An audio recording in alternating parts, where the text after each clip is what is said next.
सूर्या जी, आप ही से लंबी लड़ाई, लंबी जद्दोजहद। फिलहाल तो एनआईए की स्पेशल कोर्ट से 7 आरोपी बरी हो गए हैं।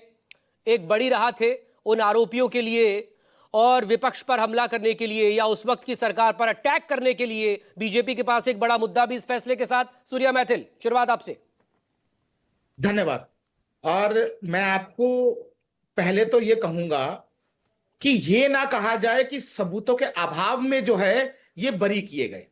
इन्वेस्टिगेशन हुई, फेयर इन्वेस्टिगेशन हुई। यदि किसी के पास बम बनाने का सामान नहीं मिला और केवल बयानों के आधार पर उसको अरेस्ट किया गया, किसी के नाम पे बाइक नहीं थी लेकिन इस आधार पर कि शक है कि बाइक इसकी है, उसको अरेस्ट कर लिया गया, तो ये एक फॉल्स केस जो रजिस्टर्ड किया गया था ये सबके सामने है। और एक बात मैं आपको बताता हूं, और इसको चर्चा इसमें भी होनी चाहिए। आप देखिए, 29 सितंबर 2008 को मालेगांव में ब्लास्ट हुआ और उसके ठीक एक महीने बाद 26 नवंबर को मुंबई में अटैक हुआ। और उसके बाद क्या नैरेटिव गढ़ा गया? भगवा आतंकवाद, सैफरन टेररिज्म। और 1-1.5 महीने के बाद ही अजीज बर्नी एक किताब लिखते हैं आतंकवाद के ऊपर, सैफरन टेररिज्म में, और दिग्विजय सिंह आकर उसका इनॉग्रेशन करते हैं और कहते हैं कि भगवा आतंकवाद था वो। तो मैं आज धन्यवाद करूंगा हमारे शहीद तुकाराम ओमले जी का भी। यदि उन्होंने उस समय में उस अफजल को उसको कसाब को ना पकड़ा होता अजमल तो आमिर वो कसाब नाम था आतंकवादी भी उसका। भगवा टेररिज्म में होते। अब मैं बोलूं? और आज सर मुझे बोलने दीजिए थोड़ा सा, प्लीज। और अगर कोर्ट ने आज निर्णय नहीं दिया होता तो लगातार कांग्रेस कहती ही रहती भगवा आतंकवाद, भगवा आतंकवाद।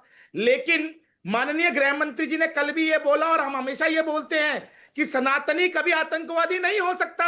हमें गला काटने की ट्रेनिंग कभी नहीं दी जाती, हमें गाय को रोटी खिलाने की ट्रेनिंग दी जाती है, हमें चींटियों को आटा डालने की ट्रेनिंग दी जाती है।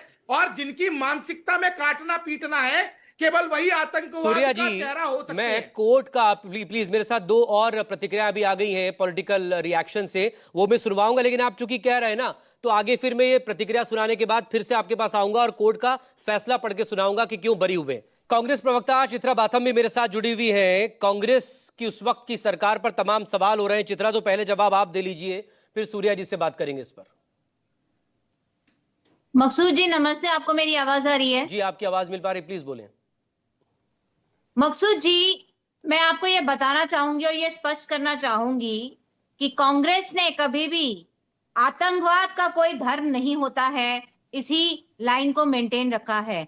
लेकिन उसके बावजूद मैं आपको ये याद भी दिलाना चाहूंगी, मेरे बीच में मत बोलना सूर्या जी, मैं आपको ये याद दिलाना चाहूंगी कि आजाद देश का सबसे पहला आतंकवादी जिसने हमारे राष्ट्रपिता महात्मा गांधी की हत्या की थी, नाथूराम गोडसे, क्या उसके धर्म का प्रचार किया था कांग्रेस पार्टी ने? नहीं किया था। तो इसीलिए कांग्रेस के ऊपर उंगली उठाना, लांछन लगाना बीजेपी की तो आदत है ही, और वो हमेशा करती रहेगी। उनको शर्म आनी चाहिए कि ये जो न्यू इंडिया की वो जो बात कर रहे हैं, इस न्यू इंडिया के तहत ये क्या न्यू नॉर्मल है कि रेपिस्ट रेप करते हैं और वो बाइज्जत बरी हो जाते हैं। यहाँ पे न्यू नॉर्मल ये हो गया है कि सरेंडर करो और बहादुर कहलाओ। ये न्यू नॉर्मल है क्या कि टेररिस्ट अटैक करो और बाद में सबूतों के अभाव में आप बाइज्जत बरी हो जाओ? तो मुझे ऐसा लगता है कि कहीं ना कहीं इस केस को कमजोर किया गया है। संविधान में विश्वास करने वाले लोग, न्यायपालिका में विश्वास करने वाले लोग ये जरूर चाहेंगे कि जो भी आरोपी हैं वो, अगर उन्होंने ये जघन्य अपराध किया है और न्यायपालिका के तहत में जरूर सजा मिलनी चाहिए। चित्रा जी, सैफरन टेररिज्म की ये जो थ्योरी है वो किसकी सरकार रहते हुए आई थी? 2008 में सरकार किसकी थी?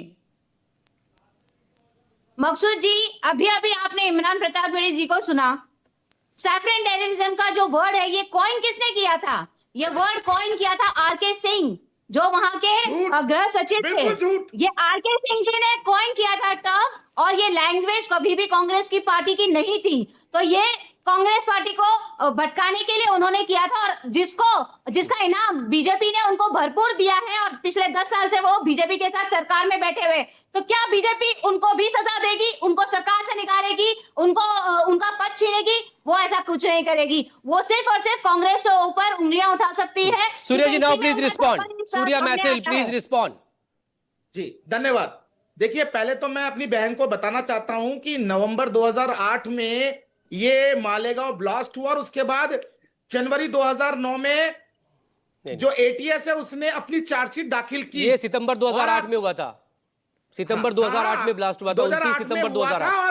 और 2009 में चार्जशीट दाखिल हुई जनवरी में, और उस चार्जशीट में जो एटीएस ने आधार बनाया था उन सबके केवल इकबालिया बयान आधार बनाए थे।